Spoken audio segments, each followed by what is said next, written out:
to episode 14 of Next Gen DDS. We're up to 14, Scott. Wow, that's great. Yeah. And I think Can't wait for the next to get to 214. That'll be fun. That's right. I think this is the 5th episode that might be on video.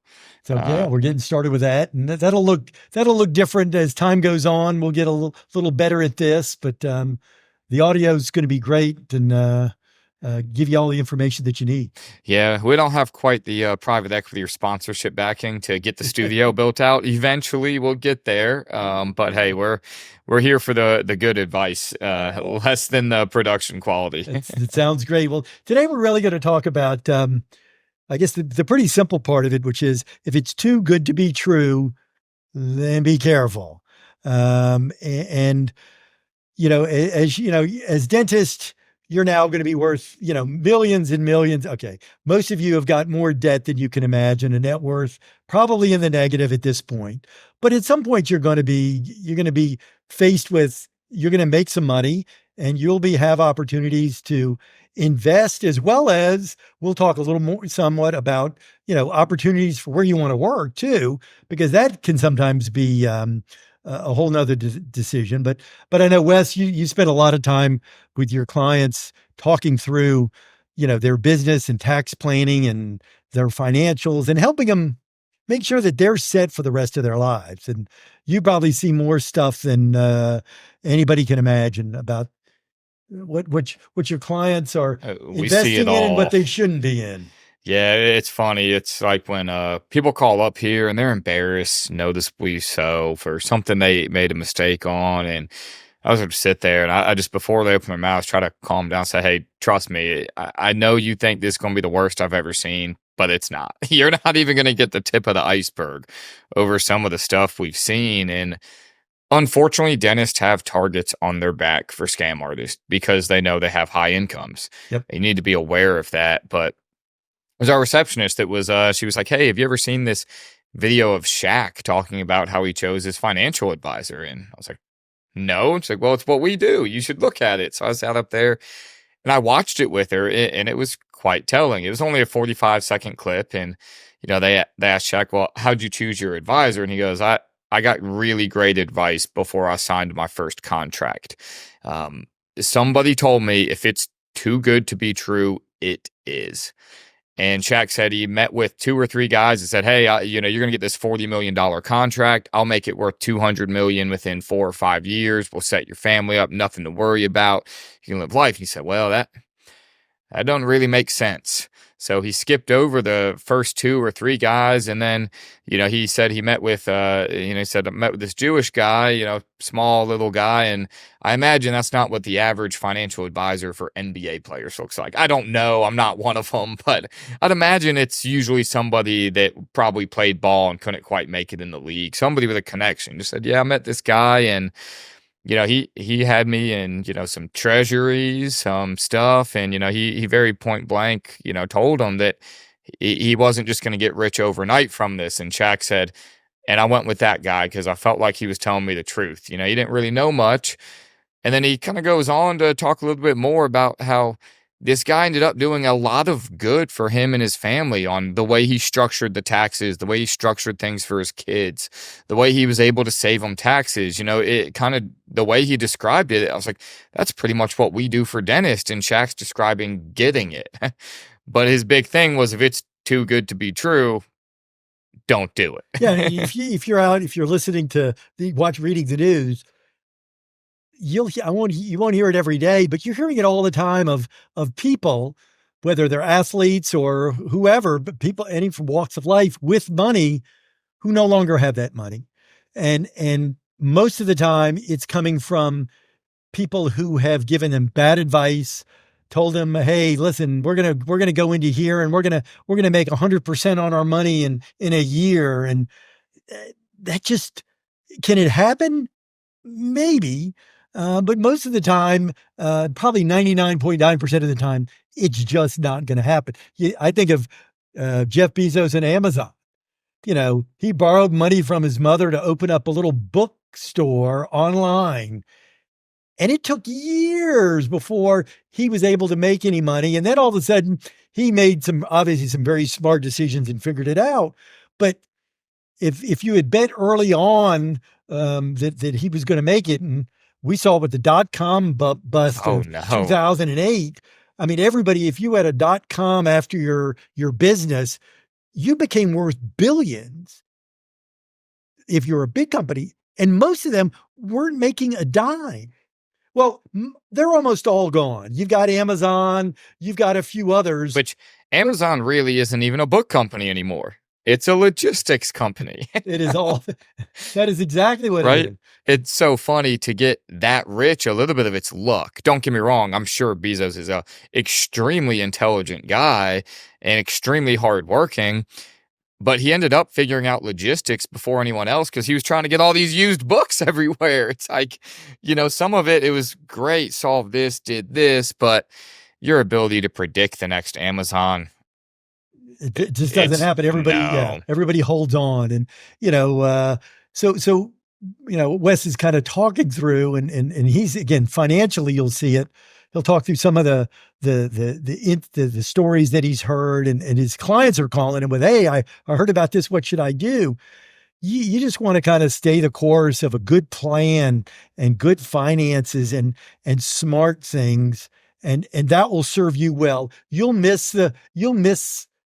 might put a tiny bit of money into something, but don't put all your money into one shot of a long shot, because we know what's going to happen. It's going to be like winning the lottery. I keep thinking I'm going to win the $800 million lottery, and I still haven't won. Yeah, it's tough, but hey, you probably got better chances there than you do predicting the next Amazon. For sure. But no, I wanted to go through and just talk about some of the most common ones that get pitched to dentists and things that just cost dentists a lot of money, and, try to do things the right way ahead of time, because eventually dentists will figure it out and do things the right way. But the first one and the most common one that's too good to be true is really whole life insurance, annuities, universal indexed life. They have all sorts of names for it, but having your insurance and investments tied together is just a very bad idea. And what I see with this quite often, and doctors come to me all the time, this problem of, hey, I have this thing and I don't really know what's in it. I got sold it. I'm not real certain about it. And they just really don't know. And, nobody's really taught how to decipher all these things. And they're intentionally deceitful, in my opinion. So they just don't know what's going on. But, you look at them and, well, hey, I got told this was going to be tax-free income, and I got told I was going to be able to take $200,000 a year out of it for life, and my kids were still going to get $3 million. And you run into how they actually get to this, and in the back of these insurance pitches, they call them illustrations.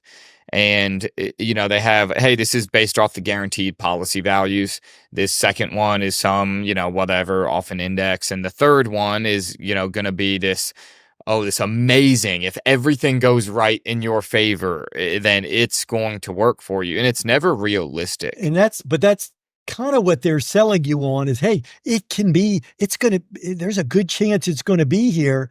And it really has very little chance of that happening. Exactly. And that's, for those of you listening here, you can go over to our sister channel, Drilling It Down, and Tyler and I have a whole episode on that where we run through all the details. But for our purposes today, stay away from any insurance policy that it's going to beat the stock market, it's never going to lose money, and it's going to be tax-free.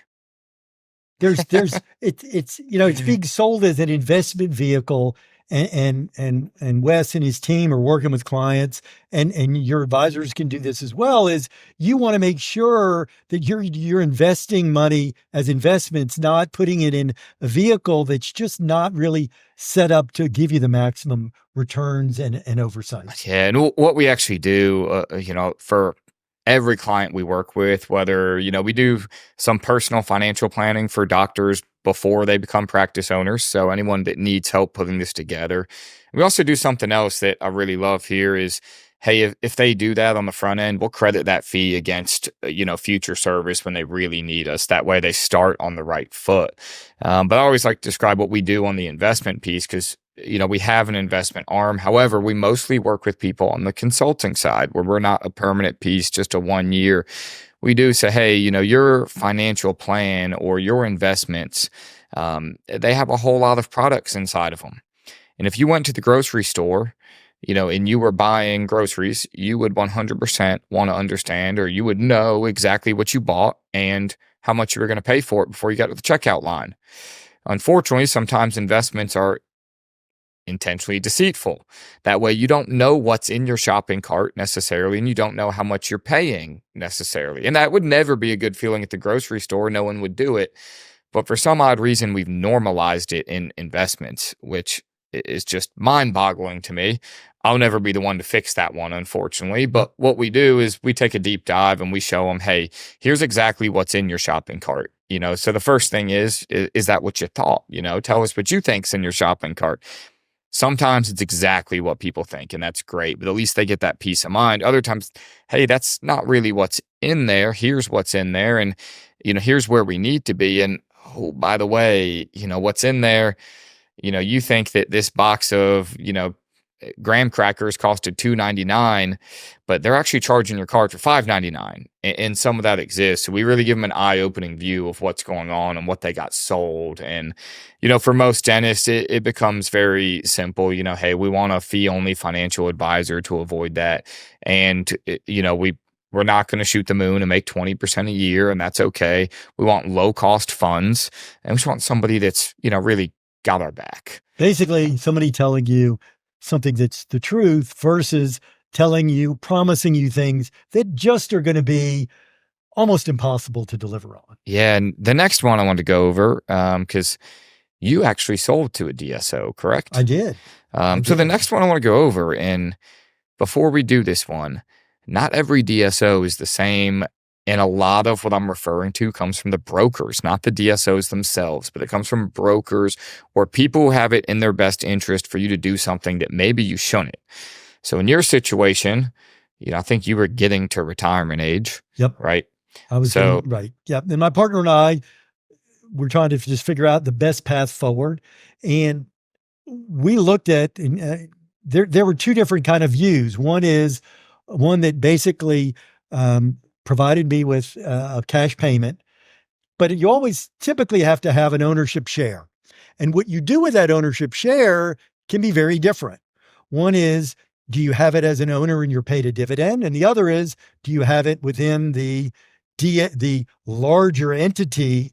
And I think that's where you wanted to go with this. And I'll talk in a minute about the one I chose, because it's going to probably go along with what the one Wes is just. Well, yeah, I have a big question for you. So you went into this and you went in very level-headed. It's just went over. You explored all the options, what you're supposed to do. In your mind, is your rollover equity going to turn into 20, 30, 40, $50 million for you? Not a chance. That's a very realistic way to look at it. A lot of these brokers, they're putting things on paper, and I've seen, I went on another podcast and I talked about, unveiling the curtain behind the DSOs, talking about what's going on, why they want you when you're younger, and what this equity actually means. And I kept getting the same phone call where the brokers were telling them, you have to do this now, and you have to do it now because you got to get in now, and this equity is going to be worth so much money. It's unbelievable, and it's generational wealth for you and your family. And I'm sitting there, I'm going, I'm not saying I'm against selling to a DSO, but when you're 35 years old, tell me you love running your own practice, but you want to do it because this rollover equity is going to turn into $50 million. Yikes. Yeah. And this goes along with, right. And this goes along with, our younger docs who are going to potentially be going into practices with DSOs. They may be offered a share. A partnership Right. Share. And we're not against that. You just have to understand what that share means and how it's being treated. And what it's there for. So I'm going to remind me to come back. I want to talk about why they offer these young doctors these partnership shares. As I don't know if you know this, I used to work for a private equity-backed financial advisory firm, buying up practices, giving shares to people. So I'm going to talk on why they do that stuff. But I just feel it's better to have it from a doctor. You're very level-headed about it. So you didn't get shown that you were going to turn turn $1 million or roll over equity to 20, $30 million. Right. And I was offered kind of with two different companies that were bidding on our practice. We had a very successful practice. And we can spend a whole time talking, just educating our young docs on why DSOs are here and what they're looking for. They're not looking for every practice. They're looking for practices that are making money. So we'll spend a whole time talking about that one. But my opportunities were one of either having an equity share that was not in the whole company, but I still retained. So one was company would offer me a very tiny portion of a large company. So you'd actually kind of put that, you'd basically be sitting at the same table as the private equity people, all the investors, right? You just have a tiny share. They'd have a bigger every other share. dentist out there. Exactly. And what I was offered was a share staying in my practice. And so I still owned a 10% share in my practice, and I still to this day own it. They haven't bought me out yet, and I'm okay with it. But every quarter, I'm getting a disbursement. I'm making money on that value. And at some point, when they either roll that up and sell it or they buy me out, that's going to be even more valuable. So I just chose, I know what I was getting.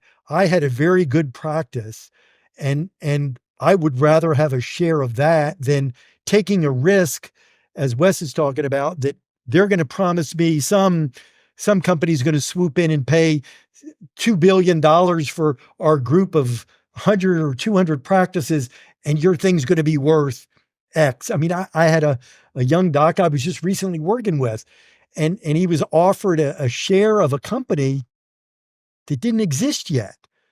These doctors were building it out, and it was going to be worth that. But I said, but today's value is zero. It is worth zero. I said, so what would you rather take your risk on? And we would say, I'd rather risk I'm not going to hit a home run or maybe fly to the moon, but I'm going to be taking as many flights around the world as I want. It's funny. It's like these whole life illustrations, or they got all sorts of terms, but just say like the life insurance agent, they put some big illustration in front of you and make you see, oh my gosh, I'm gonna have that much money. It's just a number they came up with on the dang paper. And sometimes the brokers or the DSOs themselves do that same thing, and they say, well, look, we're going to be worth $30 million in 5 years, or your share is going to be worth $30 million in 5 years. And you look at that and it's a bunch of BS. Right. They think it might be worth it. They're hoping, but the chances of that happening are not. And we've certainly seen, over the last 2 years, where they were talking about, where the DSO group may recapitalize, where they're basically going to sell a portion of their business, usually maybe 50%, to somebody at a multiple. And that number was 15x. So 15 times the earnings of the group. By the way, none of them have closed at 15x. No, they just project it. No, right. Well, that was what was being talked about back in 2 years ago. Well, now that number is 10x if they're lucky. And so it's been reduced dramatically. And so if you went into this back in 2021 thinking, oh, I'm going to get 15x, yes, you're not going to get that. And I would say I'm still getting my dividend every quarter that's not dependent on any recapitalization. So that for me has been one of those things. As you start to get faced with this, make sure you're getting good advice. If you're going to be becoming a partner in a DSO, or you're being pitched whatever brilliant investment idea, go slow and get good advice. Coming back to that, what a lot of you are going to face is you're going to be in practices where sometimes they want you to buy out the senior doctor's portion of ownership. So for example, Scott, you still own a piece of your practice. I don't even know what DSO you sold to be honest. So I'm not pointing any one out in particular, but sometimes they'll say, hey, they want the new doctor coming in to replace the old doctor to, buy that portion out. But why would they care? Because they're just writing the check to you, or they're going to write it to the new doctor. What they really want are concrete shoes on you. And you need to make sure you understand exactly how much money you're guaranteed, what concrete shoes you're on, how long you're going to have to be there. There's a lot of details in those contracts you need to make sure you're looking at. And I would say, make sure you're getting good legal advice. Don't have your business advisor, Wes. You can certainly look at these, but you're certainly going to have Blake or Patrick in our legal group. Oh, absolutely. They go, listen, okay, you got to look at this. And I remember when we did our DSO deal, Blake Hassan and McGillen Hassan in our legal group did that. And it was just astounding the amount of legalese that goes into it. And you just need to understand what's there. It may be absolutely perfect, or it may not.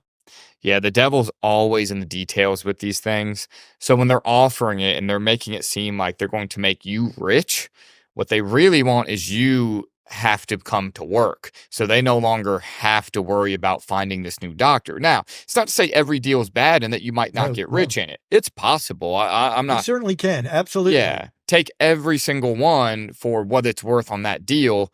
However, just know in your mind, you are likely to be pitched something that's not in your best interest. Right. And we saw through through 2021, 2022, where those were the big DSO years, there was a lot of doctors that, I know, Wes, you worked with a lot of that. Some of them, you prevented almost all of them from doing the deals because you're giving up your earning potential in a way that you're giving up the profit.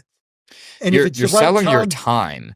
And that's what people don't understand is whether or not you're selling to a DSO or you're signing this contract to become a partner in one. Yes, they're giving you money, but it's not free. Look in those details of that contract, and you're going to find out exactly how much of your time you just sold them. Right. That's right. And again, we're not saying that they're all bad. We're just saying you need to understand what's being told to you. Make sure it's coming from independent advisors advising you. And when we did our DSO deal, Wade Coleman in our transitions group was the one behind. He was the one helping with all of those pieces that I didn't understand. And I'm a pretty knowledgeable guy on that DSO piece. So we're just advocating.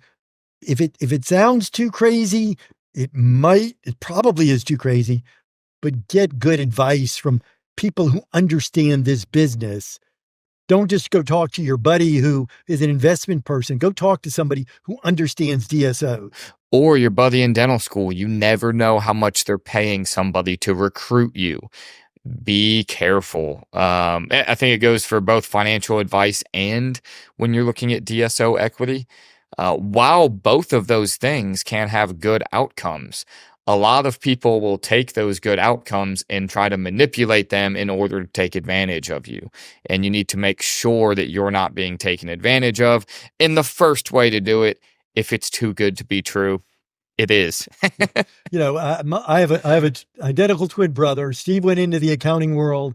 I went into the dental world. We were a good yin and yang on a lot of things. But Steve spent 42 years in public accounting working for big, and really got to see a lot of things. And some of his clients working more with corporate, not a whole lot of personal, but he saw a lot of it.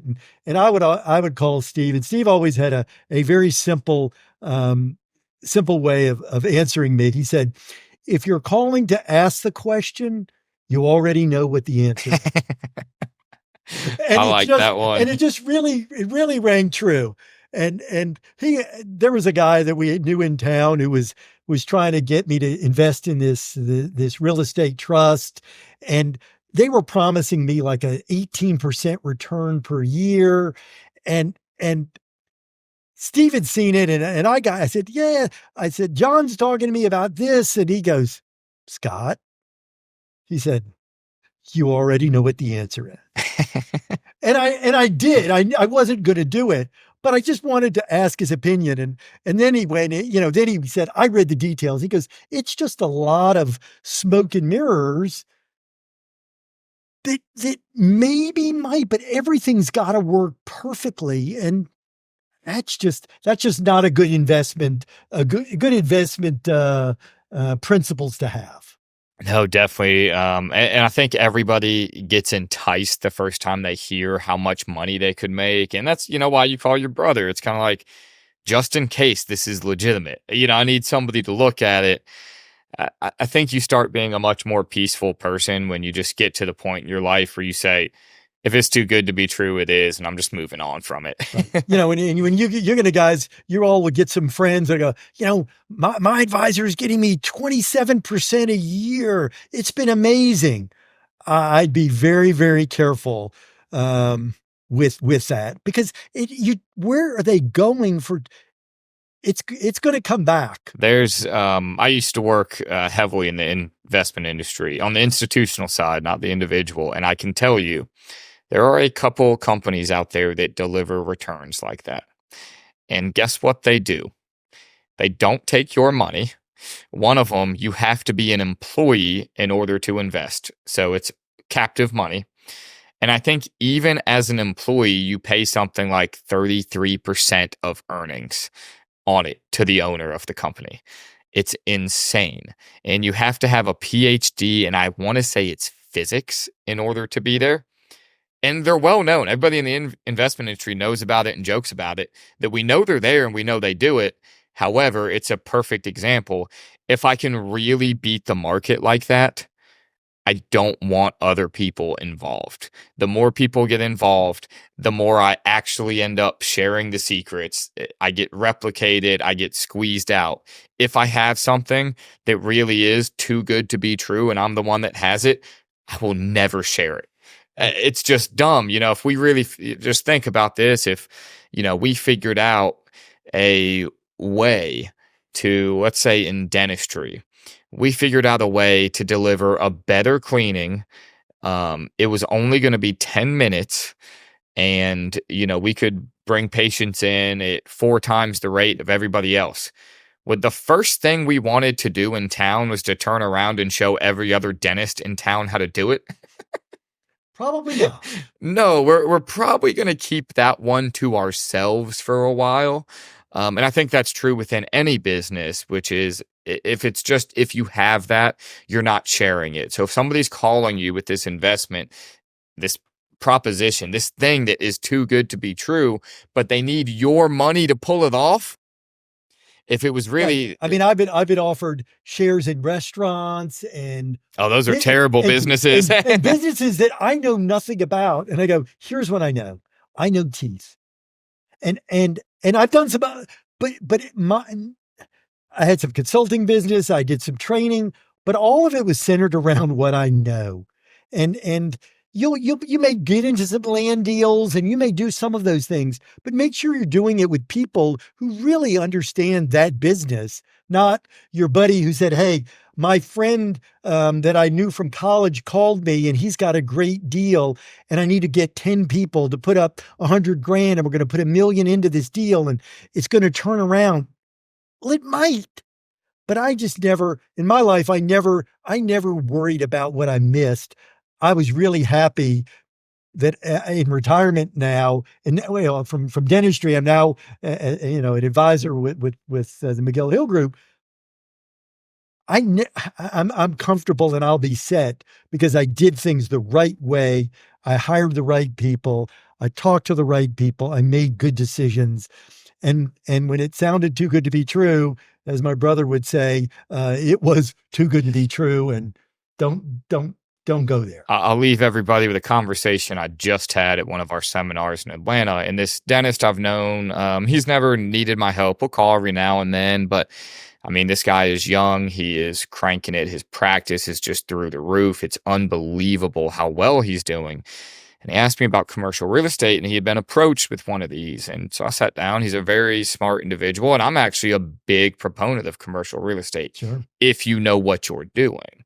However, I don't ever recommend you partner with somebody or do anything. So, he comes to me and he asks, Wes, I got this offer. It just seems like you have clients who do commercial real estate. I go, yeah, absolutely, I do. You don't do it through the fund. The general partner is going to take all the profit to themselves and fees. You have to do it yourself. You have to go find a piece of property, something out there. And you really have to be the one in there to make the money off of it. But if you can do that, absolutely, you'll succeed. And he goes, well, Wes, that seems like a lot of work. And the practice I run. I don't really have time for that. I was like, yeah, I know. And he goes, well, you have tons of wealthy clients. What do the wealthiest of your clients do? And kind of chuckled. And I said, look, they all got something in common. And they make their money in dentistry and they just save it and invest it. Well, right. And yeah, Right. well diversified, low cost. And that's it. The name of the game. I mean, there's, I look at my wealthiest clients and, oh, did they strike it rich in real estate? Do this? No, they put their time into running an amazing practice that funneled their money into the stock market. Yep. As we've talked about, in some of our podcasts, follow the rules, stay the course, have a good plan, know what you're getting into, and invest early, invest often, and time value of money is the biggest thing you could have. Or was it Newton? It said the eighth wonder of the world. Who was it? Was compound interest. Right. And all compound interest, to make it real simple, it's the money you made off the earnings from the prior year. So if I earn 4% in a CD, compound interest is the money I made off last year's interest. And compound interest is what makes your money double every 7 to 10 years investing it. Yep. So, it doesn't sound like a lot. It takes a long time to get to that first million, which I've seen a lot of people do it, but I'm not there.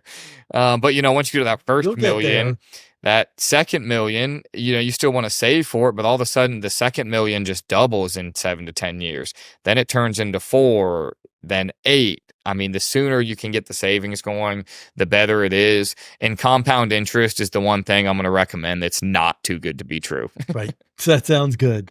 Well, this has been great. We've enjoyed talking a little bit about it. Make smart decisions.